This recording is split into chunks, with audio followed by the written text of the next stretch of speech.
El nombre de nuestro proyecto de investigación son factores clínicos asociados al desarrollo de la flebitis química en procedimientos tomográficos contrastados en una clínica del tercer nivel de la ciudad de Neiva, presentado por Jorge Coral y Luceli Darango. Nuestra tutora, la profesora Marcela Paredes Laverde. Somos estudiantes de la Fundación Universitaria Navarra en el área de la tecnología en radiología e imágenes diagnósticas. Inicialmente quiero contarles que la flebitis es una inflamación venosa debido a diversos factores clínicos y que es la segunda causa de evento adverso a nivel mundial. La flebitis está dividida en tres tipos que son la flebitis bacteriana, flebitis mecánica y flebitis química. Esta última se da por la inyección de sustancias ácidas, alcalinas y hipertónicas, y cuando inyectamos un medio de contraste radiológico puede existir una extravasación.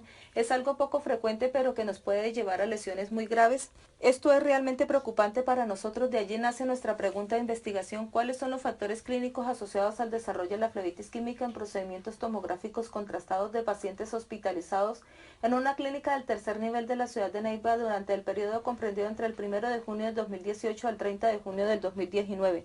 Nuestra respuesta a esta pregunta, como posible hipótesis que nos surgió, es que las causas principales pueden ser diabetes, insuficiencia renal, hipertensión y enfermedades cardiovasculares e incluso la obesidad.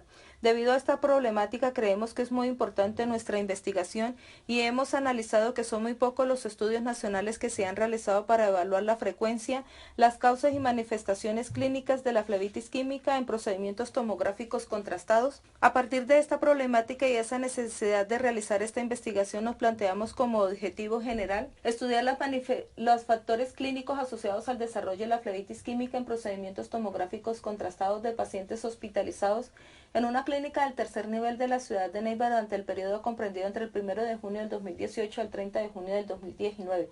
Nuestros objetivos específicos son tres. En primer lugar, tenemos que evaluar las características sociodemográficas de los pacientes, seguidamente identificar las manifestaciones clínicas de la flebitis y por último analizar la frecuencia con que se presenta la flebitis. Para dar cumplimiento a estos objetivos, primero debemos conocer unos fundamentos. Estos fundamentos nos llevan a los factores de riesgo que presentan los pacientes. Estos factores son enfermedades cardiovasculares, enfermedades persistentes, que esta aumenta con la edad de los pacientes. Las manifestaciones clínicas pueden ser leves y pueden ser graves, e incluso nos pueden llevar a un síndrome compartimental. Según esta revisión de literatura, nos llevó a un estudio descriptivo de reportes de casos, el cual la población fueron pacientes hospitalizados a los cuales se les tomó una tomografía contrastada y presentaron flebitis química por el medio de contraste. Nuestro criterio de inclusión fueron pacientes hospitalizados mayores de 18 años y los criterios de exclusión fueron pacientes que presentaron flebitis por otro medicamento o pacientes menores de 18 años. Nuestras variables fueron el sexo, la edad, el régimen, las manifestaciones clínicas y la frecuencia de la flebitis química. Nuestro instrumento de recopilación de datos se hizo con la información de las historias clínicas en notas de enfermería. Esta investigación se completó sin ningún riesgo y además dimos cumplimiento a los principios de bioética. Luego de haber realizado nuestra investigación y llevando a cabo nuestro proceso de la metodología mencionada anteriormente, en el cual observamos que durante el tiempo de evaluación de nuestra investigación y ya con los datos que mi compañera mencionaban que era un evento poco frecuente, obtuvimos dos casos. En estos dos casos eran pertenecientes a personas mayores de 45 años y eran personas ya de una edad considerable. Ahora bien, según la OMS, dice que este evento se llega a generar y perjudicar a personas mayores de 40 años que a la vez padezcan de otras patologías o enfermedades de base. Asimismo, puede ser debido a malos factores tomados durante su juventud, como el alcohol, el tabaco y la disminución de actividad física. Por otro lado, el caso 1 corresponde al género femenino y en el caso 2 al género masculino. Entonces, según el estudio, se llega a decir que la flebitis química puede presentarse en cualquier tipo de persona. Todo depende de factores de riesgo que haya tomado durante su vida.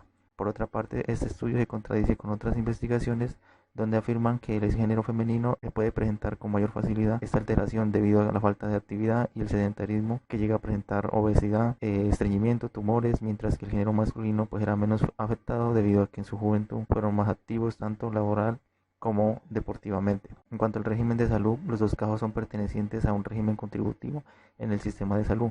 Esto es posiblemente que según el Sistema General de Seguridad Social en Salud, en nuestro país Colombia, la mayor parte de la población se vinculan laboralmente a través de contratos, llegando a ser así empleados, también trabajadores independientes, gente pensionada. Todos a su vez son personas que deben cumplir con un aporte mensual a una EPS para así mismo recibir un servicio de salud. Con relación a las zonas residenciales, encontramos que ambos casos pues fueron pertenecientes al área urbana. Sin embargo, esto pues no quiere decir que personas del área rural no lleguen a presentar este tipo de lesiones. Según la Organización Mundial de la Salud, dice que la flebitis química puede darse en cualquier tipo de persona sin dependencia del lugar.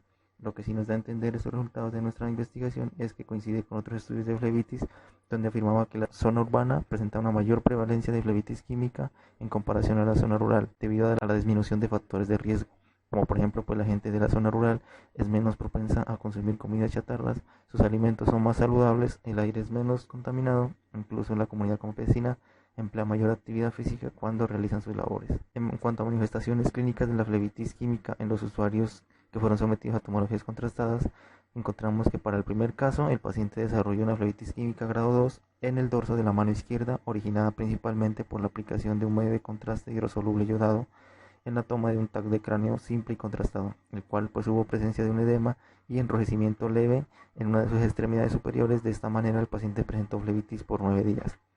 De este mismo modo, entonces en el caso 2 se evidencia una flebitis química grado 4 en el miembro superior izquierdo en el área de antebrazo, también originada por la aplicación del medio de contraste en la toma de un TAC de cráneo simple y contrastado. Aquí la persona presentó una manifestación de dolor, rubor y edema con induración. La duración de la flebitis fue de 15 días, originada una semana después de su ingreso. Ahora podemos ver que los dos pacientes se les realizó el mismo procedimiento tomográfico, en este caso un TAC de cráneo simple y contrastado. A ambos pacientes se les aplicó el mismo medio de contraste, ya que la clínica para este tipo de estudios pues utiliza biopramida, que de nombre comercial es Ultravix de Bayer. Pero entonces, en el caso 1, el sitio donde estaba canalizado era en el dorso de la mano y el paciente del caso 2 fue en el área del antebrazo. Ahora ya con la presencia de que hubo flebitis, ambos pacientes expresaron dolor en el sitio. En el caso 1, pues un edema leve, ya que su grado de flebitis fue 2. Y en el caso 2, un edema con induración, es decir, que la vena de este paciente presenta una inflamación de consideración y era palpable al tacto. Por último, vemos que los pacientes presentaban unas enfermedades de base. En el caso del paciente 1, él presentaba unos antecedentes de hipertensión, EPOC, diabetes tipo 2 y una obesidad mórbida. El paciente del caso 2, una hipertensión arterial, meningosarcoma, un tumor encefalo supratentorial y un aneurisma abdominal. ¿Qué podemos decir nosotros? Que algo en común que tenían estos dos pacientes es que sufrían de hipertensión, y esto según diferentes estudios dice que la flebitis llega a ser más frecuente en personas hipertensas, pues porque debido al aumento de la presión sanguínea hace que se genere un daño en los vasos sanguíneos y la flebitis se presente con mayor facilidad. Ahora, respecto con las personas que son diabéticas, ellos presentan problemas de azúcar en la sangre y se va deteriorando la capa interna de los vasos sanguíneos. También puede ocurrir este evento inflamatorio. Entonces, de esta manera, pues las enfermedades preexistentes son las que influencian en el desarrollo de varias patologías y eventos adversos como este. En esta tabla pues observamos que en el año 2018 se presentaron un total de 13 complicaciones en un procedimiento radiológico de tomografía. Podemos observar por mes la cantidad de pacientes complicados. Ahora bien, de esas 13 complicaciones, pues solo un paciente presentó flebitis química. Vemos que en el año 2019 hasta el mes de junio, que fue nuestra investigación, hubieron 4 pacientes que presentaron complicaciones en el procedimiento radiológico de tomografía, y de los cuales solo un paciente presentaba flebitis química.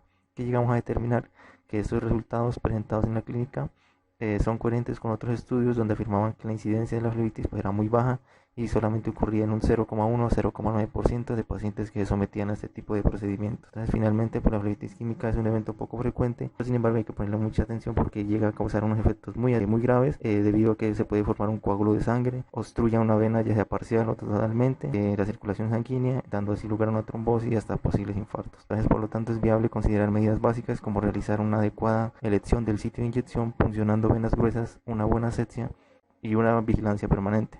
En conclusiones, nosotros podemos decir que todas estas características como la adultez, el sexo, el área urbana y el régimen de salud pueden que lleguen a impactar de forma negativa cuando una persona sea sometida a ese tipo de procedimientos. Las manifestaciones clínicas dadas en una flebitis química se pueden desarrollar en cualquier tipo de persona, y podemos concluir que la flebitis química puede ser una complicación poco frecuente, pero puede llegar a presentar lesiones graves. Entonces es muy importante tener un buen conocimiento. Como recomendaciones podemos decir que los factores de riesgo presentes en la vida cotidiana se estudiarán para ofrecer un mejor desarrollo de la vida humana. También se estudiará a fondo el desarrollo de los antecedentes que todo usuario padezca. Observamos algunas referencias bibliográficas, el cual nos ayudó para poder realizar este proyecto, y agradecer cordialmente a la Fundación La CIR por este primer Congreso Internacional Virtual de Investigadores, a la Fundación Universitaria Navarra por tan buenas oportunidades de estudio que nos ha brindado, al SINA por su estrategia evaluativa y su compromiso con nosotros, y a la tutora y profesora Marcela Paredes La Verde por un buen proceso en nuestro proyecto de grado y todo su esfuerzo entregado a nosotros. Gracias por su atención.